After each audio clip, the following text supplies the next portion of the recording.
Hi, and welcome to another episode of the FM Channel podcast. I'm your host, Claudio, and one of the co owners of Alex Young Recruitment. Today, I'm in the studio with Mark Sutcliffe. Thanks for taking the time to come on, Mark. Pleasure, glad to be here. So, Mark is you're. I was going to say you're literally a veteran to the industry, but actual veteran as well, right? Yes, that's right. Yeah, yeah, veteran of the FM industry definitely, but it's also a military veteran as well. And Excellent. yeah, So, for anybody who hasn't listened before, basically the FM Channel podcast, I meet with and chat with industry leaders so that they can share their story, share their journey of how they got to where they are today, in a bid to inspire and support people who are listening who are just starting out in the industry, or they might already be in the industry as well. So, yeah. so that is the idea. So before we delve into how you got into the sector, Mark, can you briefly just give us an intro as to who you work for now and what you do, what your role is, please? Yeah, sure. Yeah, I'm the chief exec of a company called Lorne Stewart Facilities Services. So Lorne Stewart is a mainly hard FM and engineering business. We've got two divisions: an engineering division that looks after large scale projects, mainly new builds for tier one contractors, and then we have our services division, which I head up, which focuses on mainly on hard services and projects on a national basis. We've got offices in London, Plymouth, Bristol, Manchester, and up in the northeast as well. So yeah, Nice, a wide range of locations and clients. brilliant. And how's it going? How is business at the minute for you guys? Business is very good at the moment. Yeah, the world of FM. It's a 90 billion pound industry. There's Mm, plenty of work for everyone out there, and yeah, that's reflected in the bids that we're doing at the moment. We're seeing projects are continuing from strength to strength. So project delivery, particularly around decarbonisation. So we just mm, launched a new decarbonisation solution, and that's had significant uptake. And nice. yeah, the decarbonisation side is where I see um, demand outstripping market capability fairly soon. Right. Okay. So something else to potentially to worry about. Absolutely, yes. Resources in decarbonisation are top of my agenda actually. Yes. Right. Okay. Yeah. Cool. So brilliant. So let's say so you weren't always in FM though. Like many people, I think people fall into FM. Take Yeah. us back. How did you get into the FM industry? Where did it start for you? Yeah, so I joined the Navy in the Royal Navy in 1992 and served for 9 years as a warfare officer, traveling the world. I spent an awful lot of time away from home, which when you're 21 is fantastic, but when you're about to get married, it's not so fantastic. So I decided to leave, and I put in 12. I had to give 12 months' notice to leave the Navy, which was a long time, and the Wow, Navy were that's a very big kind to notice me. period. It was a long one, and the Navy were very kind to me and sent me away again on deployment. So I came back from deployment and I literally had 3 weeks to do all my paperwork and Yeah. no resettlement training. So I left the Navy and joined the ranks of the unemployed. And I thought I would do what everybody does and become a project manager because I thought Right. that's what I'd do well, but that was a challenge. And eventually a charity, a military charity, dusted off my CV and got me my first job, which was in facilities management. Actually, I was on a PFI. Right. So Okay. So yeah, what role were you doing then? it was on a custodial police PFI, so one of the early PFIs in the 2000s, and looking after a load of custody suites for Sussex Police. So we provided staff on the ground in the custody environment, as well as looked after all the buildings. So it was a bit of a Right. mix. It wasn't all FM in terms of that, but a good part of it was FM and projects as well. Yeah. And did you find it easy to kind of firstly find that job and then also make the transition from Navy life to civilian life? Yeah, well, it was getting a job was a challenge, and I think still to this day it can be a challenge. But Yeah. and we can talk about that later, I guess. But it's yeah, it was a challenge finding that right role, and I really didn't know what I was going to do. Didn't have any time to think about it or what was a good fit. Mm. And then this role came along, and actually it was a really good fit for me. And I thought, yes, this could be it.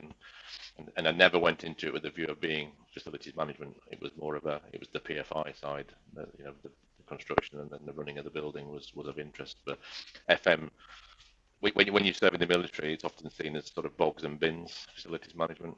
That's Yeah. really you don't see very much of the world of facilities, but you know my passion about the industry, and I often say to people, it's the one industry that touches everything else. And if I'd have known that back then, I probably would have gone, great, let's do it. It would have been a lot easier, but I didn't know the industry really existed. And I think that's how we've moved on as an industry is quite significant in that respect, because back even in 2000, it wasn't such a well-known industry to go into. You didn't leave the military and go, I'm going to be a facilities manager. Yeah, no, it's true. And I think, I mean, we obviously recruit within the sector still to this day. I think the majority of people are still kind of falling into it. Yeah. I think there's definitely more uptake on the graduate schemes and stuff. Definitely, yeah. I think a lot of companies, the bigger companies, are offering grad schemes that, you know, kind of pave the way. But but yeah, I think still when university grads are applying, FM is not a sector that they knew really existed. No, exactly. And I think not many people leave sixth form and go and say, I'll do a degree in facilities management.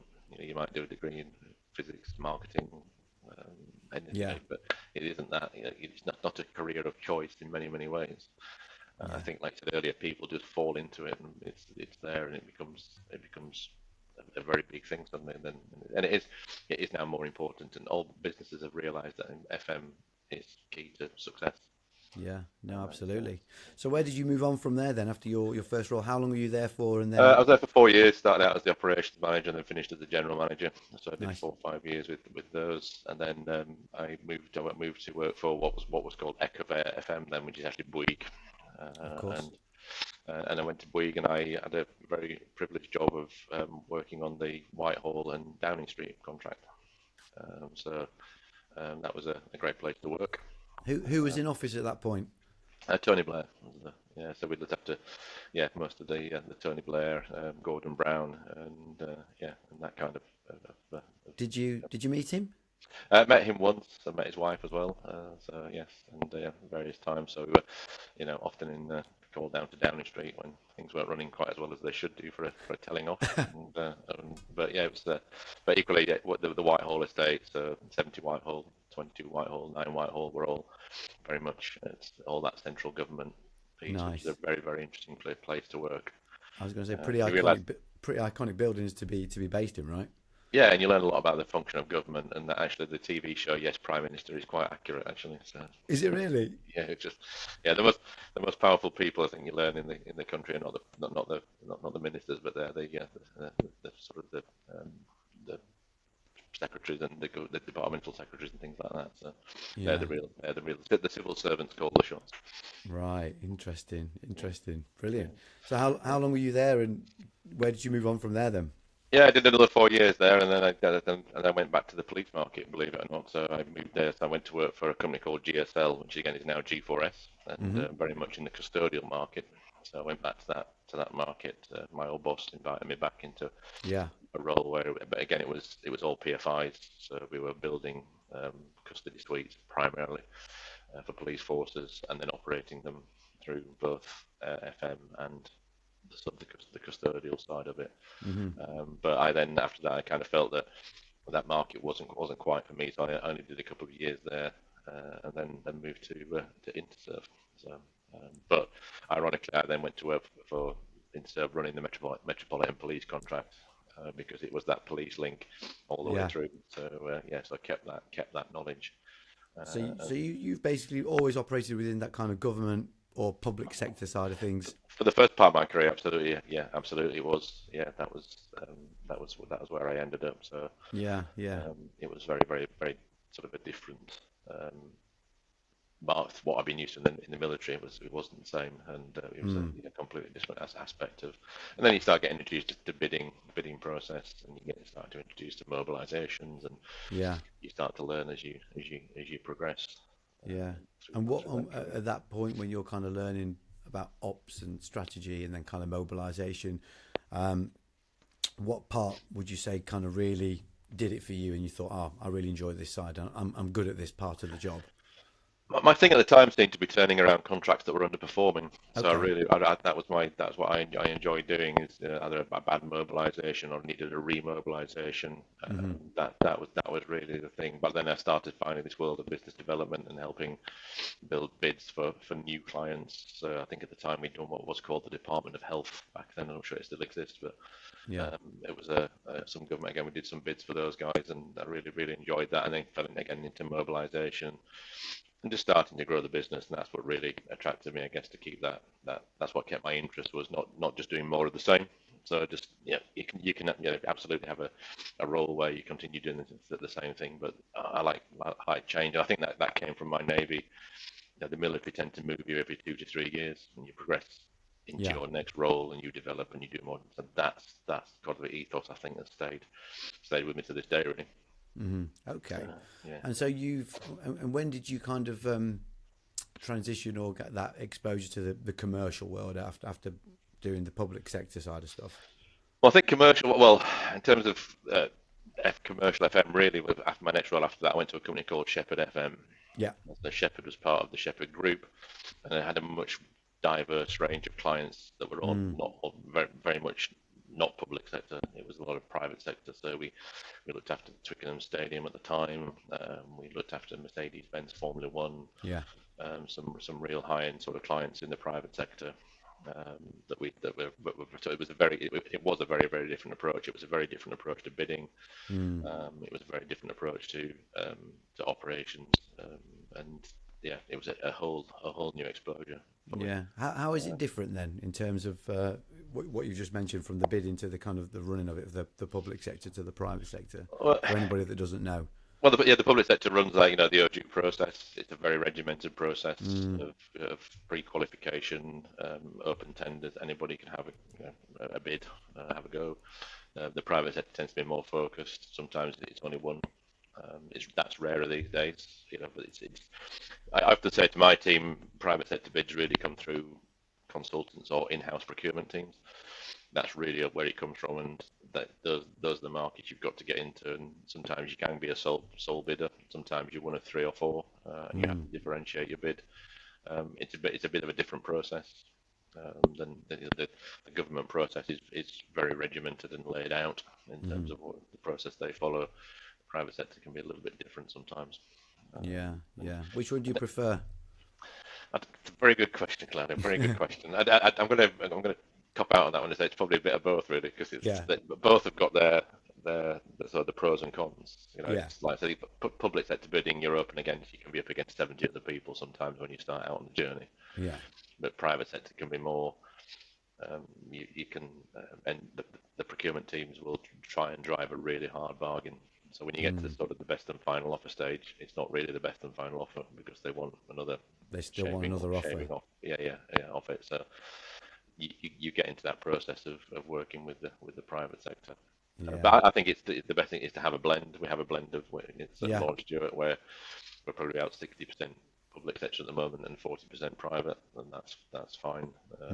Yeah, that's Some good. people half and half, and it's a very, very different business development. It's more sales in the private sector as well, whilst you're just responding to government notices or public sector notices when you bid in a space. So, but yeah, both have got their pros and cons, I think. Yeah, I can imagine. I guess you don't want all your eggs in one basket as well, Yeah, absolutely. Yeah, particularly as you move through the different cycles of recession and things. So, Yeah.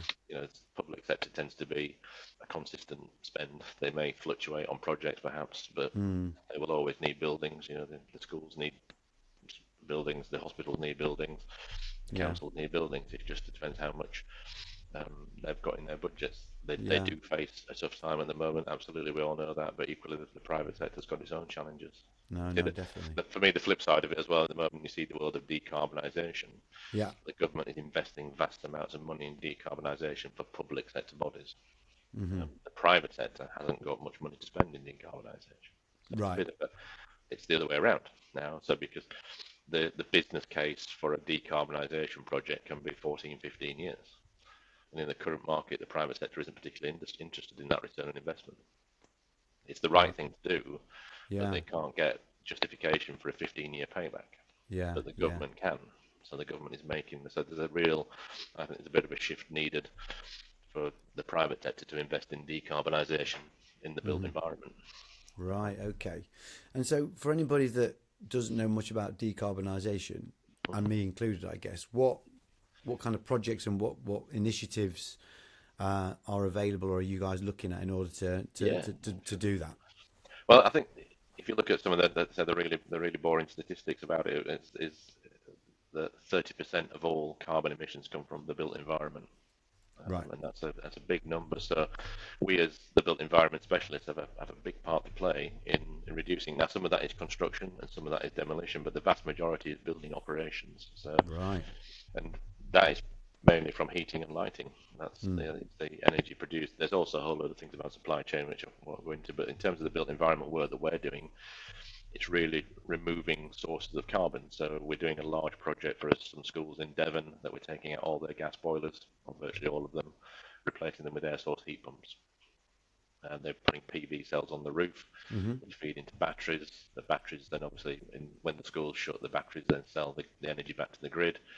Those batteries are also used for other things. For the energy is used. So we're making heat out of the air source heat pumps. In some case, ground source as well is another one.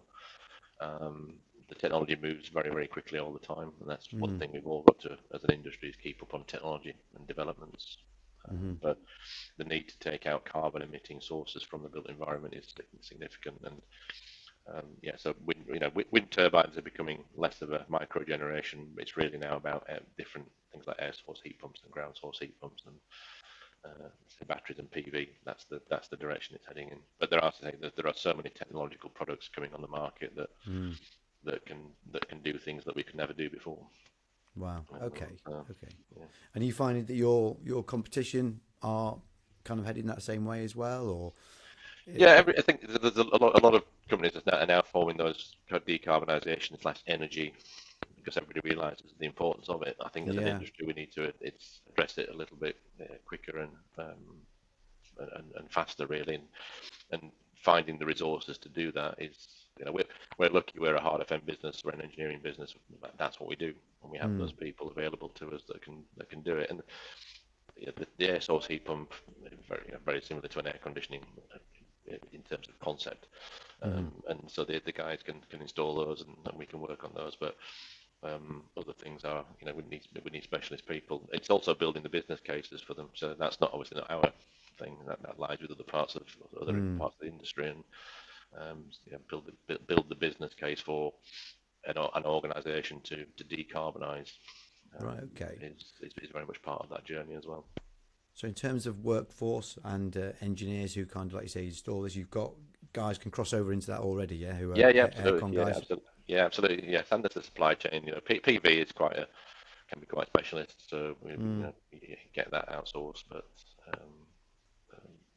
there's, as you said, this technology just keeps on moving and moving and moving, and the world that people keep talking about hydrogen.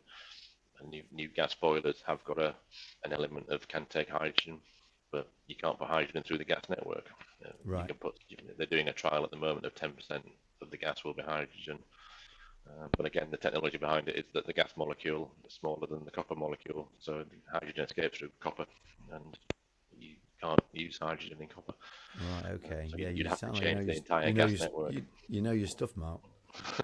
I learned the hard way. Cool.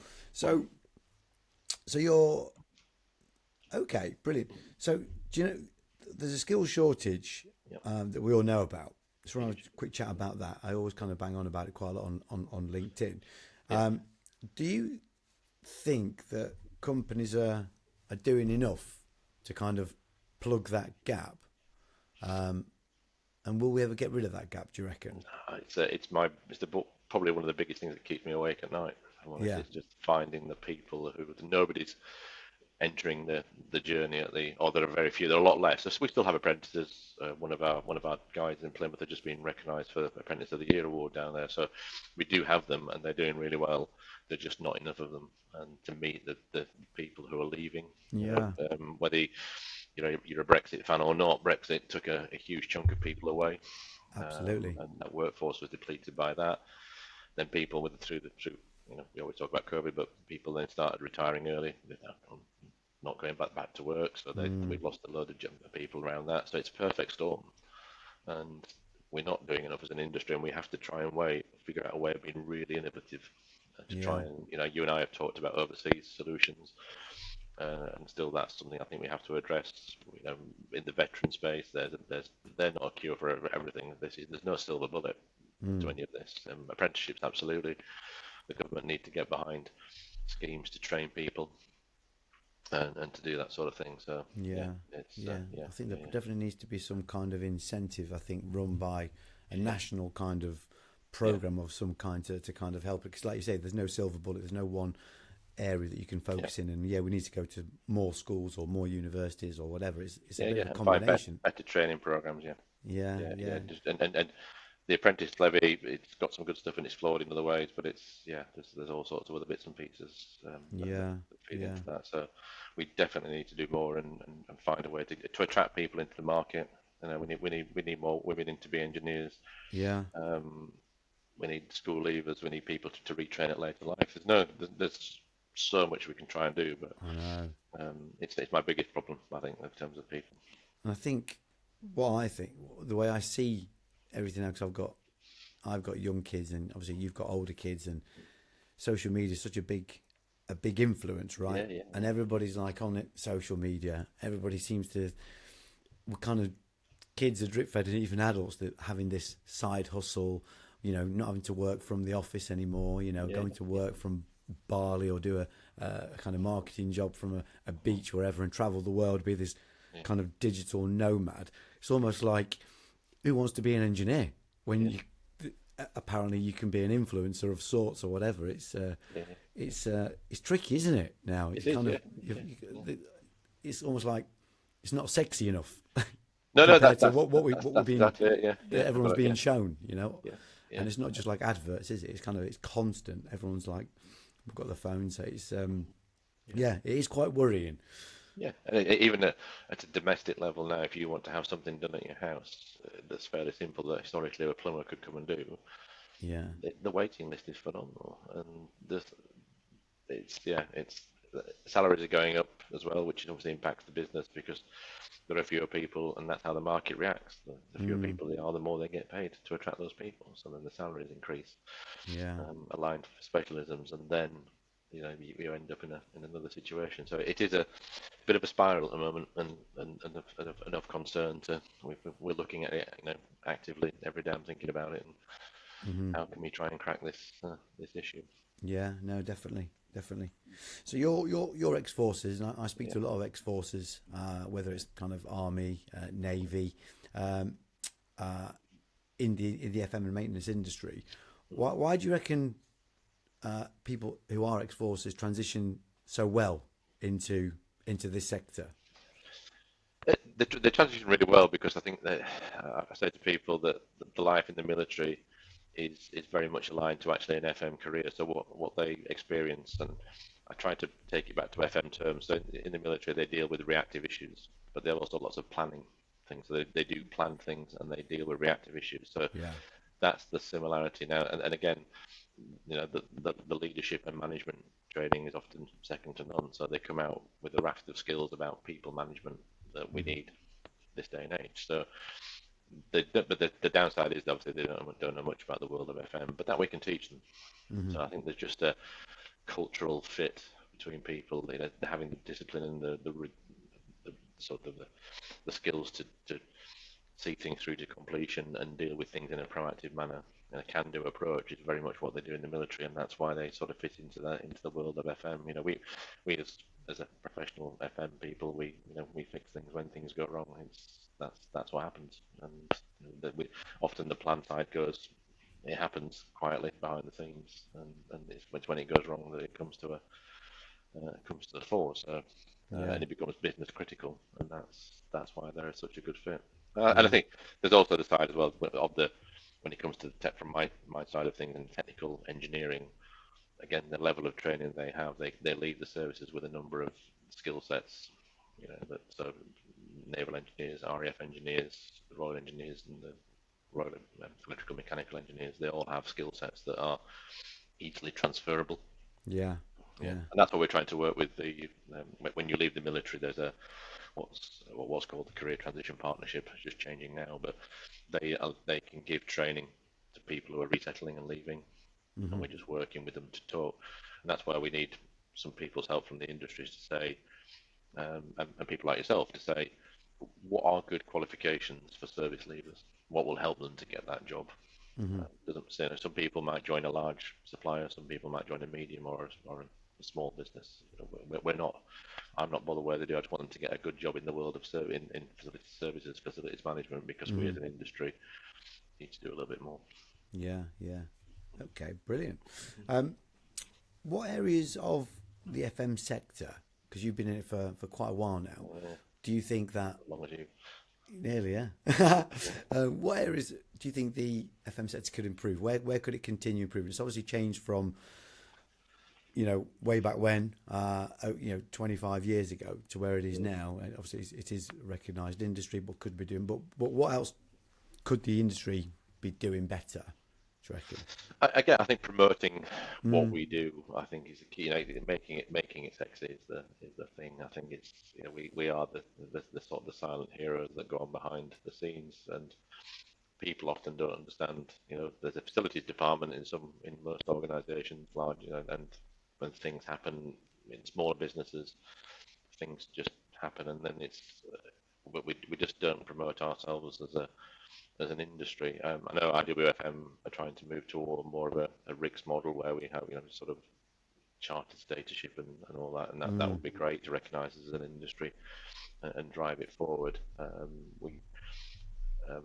I think that's probably one of our biggest sort of. We don't sell ourselves very, very well. That's Yeah, one yeah. of the things. No, a lot of people say that actually. Yeah, And I've heard that about the kind of having this kind of chartered status as like the RICS as well. I heard this from somebody a long time ago. What kind of process do things have to go through? Because it's still not happened. I mean, is that for that to kind of? I think that, it needs to be like the professional body to drive it forward and work on how you. I don't know much about it, but there's a whole process behind the scenes to get that to evidence that you have got the training and the professional knowledge to be seen as a member of the Chartered Institute of Facilities Management, or whatever it could be called going forward. Okay. Yeah, I guess I go back to that thing in the military of calling it sort of bogs and bins, and that's kind of what we're seen as. People don't understand about compliance, and too hot, too cold. Just somebody comes along and fixes it. And then that's it. Yeah. And I say again, we touch every industry. There's not an industry that does not need buildings. I don't think that you can think of that. So be it police, hospitals, schools, commercial space, labs. Yeah. The list is endless. And with all the big businesses asking their staff to come back, the mandate to come back to the office. And that's a huge thing, isn't it? Yeah, seeing more and more of that. Absolutely. Yeah, I think I did actually. I did a bit of a Mystic Meg prediction actually during COVID. I said, because everybody was kind of, we're all working from home now. This is how it's going to be. This is the future. This is it. And I kind of said, I've got a feeling that after a while, we'll just end up all going back to how it was. The majority, not everybody, but the majority. Yeah. And true to form, like Amazon, KPMG, all the kind of big banks, they're doing the same 5 days a week. Saw WPP earlier this week as well. They're kind of mandating everybody five days a week. Yeah. So it's interesting. Somebody's got the right balance. Absolutely, one day is great and gives you that. Yeah, but maybe I don't know. We'll see where that heads. But yeah, definitely. I do enjoy being back in the office. I think the people side of it. It's all about I think it's so much better for collaboration and stuff. You can do so much more when you're in the office than just over Zoom or Teams and the rest of it. Yeah, absolutely.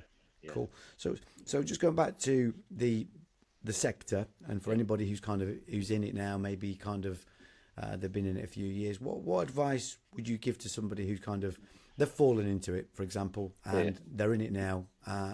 And they want to say, right, okay, I want to make a go of this career. I like it. I like the industry.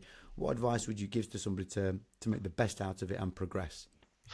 I think pick what you want to do in the market, because it's such a wide range of, you see people moving from different areas. So maybe talk about sustainability or engineering or soft FM and focus on that to try and grow in that area. But that doesn't mean to say that you will stay in that role. So my advice is it's a huge pyramid of things. Such a wide array. So you start with the base of the pyramid and you learn different things, and as you work your way up, you'll tend to specialise in some sort of function. So I think it's just to say it's to focus on one area to start, learn about others, but the world is your oyster, really. You can, I started out as an operations manager, and now chief exec, and if you want it, it is available. The FM industry needs good people. But you just need to find the right niche for you as well. That's the thing. But one thing that does frustrate me about the industry sometimes, it does pigeonhole people there as well. So if you're I'm lucky enough, I work both client side and I've worked as a service provider. The market has always gone, you're one or the other. You can never be both. I like to disprove that, so I did both. They are very, very different roles. So the market can say, well, how can a non-technical person run a hard FM contract? Well, we've got non-technical people running hard FM contracts. So the industry does tend to come with some preconceived rules and boundaries that you've got to try and overcome as well. And challenge everything and say, well, why do I need to be an engineer when I'm running a hard FM contract, but I'm not actually an engineer. So, again, BD. Sorry, another example is BD. You're always in BD, but actually you probably know about operations. I think that is definitely something that we see as recruiters, is that what I find frustrating is that we always talk about the skills shortage, but also we do pigeonhole as well, when actually you can get lots of people. You've got experience. There's so many people with a lot of experience that they can transfer those transferable skills across into running a contract. Like you say, do they need to have the engineering background to run this to run the hard services contract? When they've got 15, 20 years experience of running a contract, it's managing people, it's successful, it's relationship building. So managing client expectations, relationship with the client, relationship with the team, people management, all of that is part of it. The actual technical bit sometimes is a very small part, and you've got people who are technical doing it. The industry sometimes doesn't help itself from people. No. You make a really good point, I think, about people need to think a bit more diversely and think, actually, I've got this image in my head of what I need, but I don't. I need something I can take. It used to be, I think people used to have this assumption somebody must be a 95 to 100% fit on their CV to even get an interview. I think now that's changed. That for me has definitely changed. It's nowhere near that now. You've got to think differently. And how useful did you find it working for different companies? Because you've operated in different businesses, and you're now where you are in a fantastic position with Lorne Stewart. Do you find that it's a good idea for people to move around and kind of experience working for different companies? Yeah, totally. I think that's it gave me so much experience.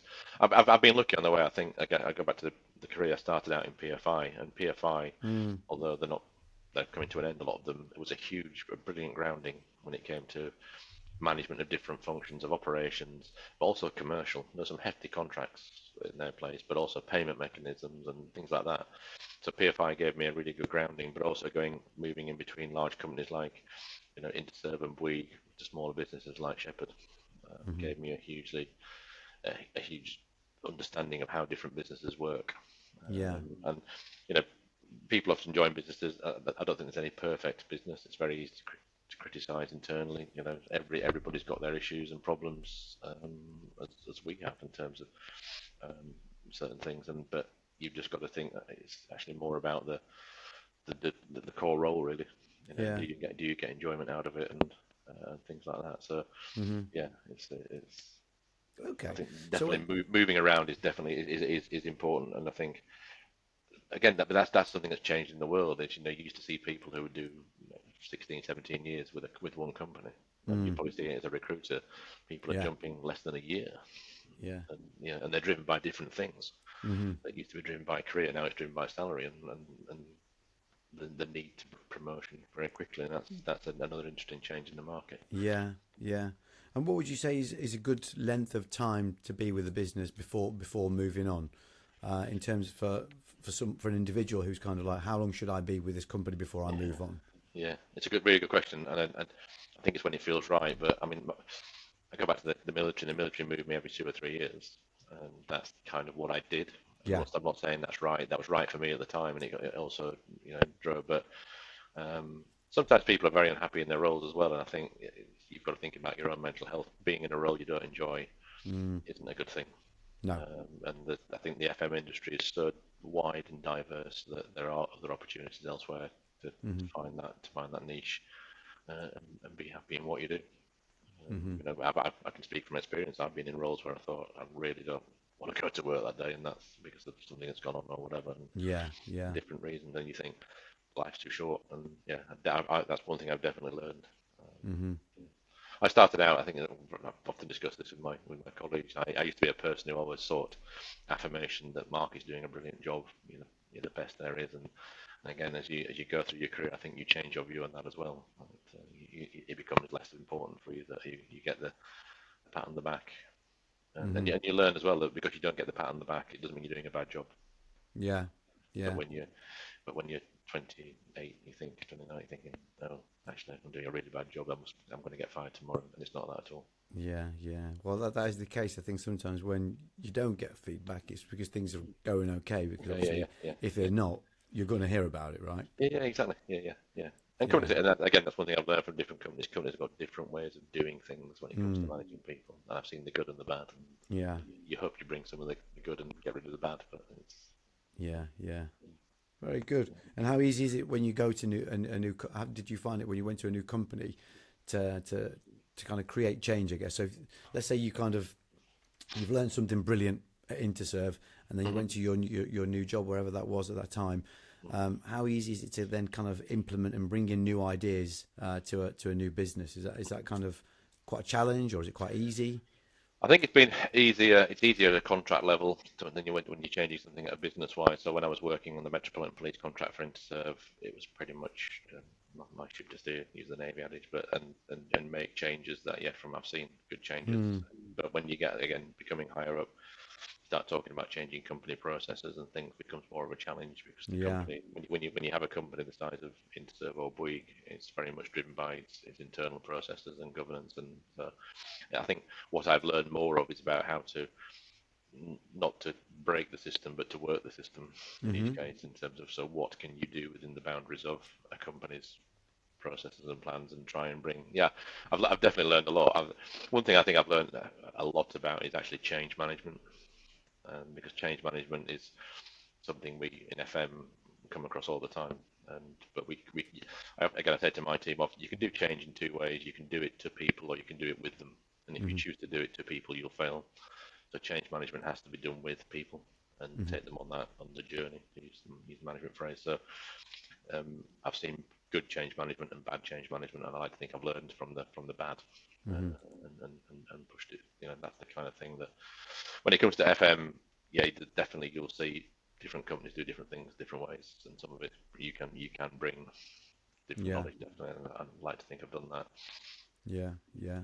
And you also learn about the industry a hell of a lot and how the industry, and from when you're bidding, you know who's going to be bidding and what they will probably be doing, and that's the strategy for that bid, and versus what might be where Lorne Stewart works, we sit between probably large providers and small local providers, and so we face pressures from both directions, and we have to learn and understand. And luckily enough, I've worked for both kind of organisations, so I can kind of think, well, if I was an SME, I'd be bidding it like this, and if I was a large provider, I'd be bidding it in another way, Yeah. and trying to find the middle ground.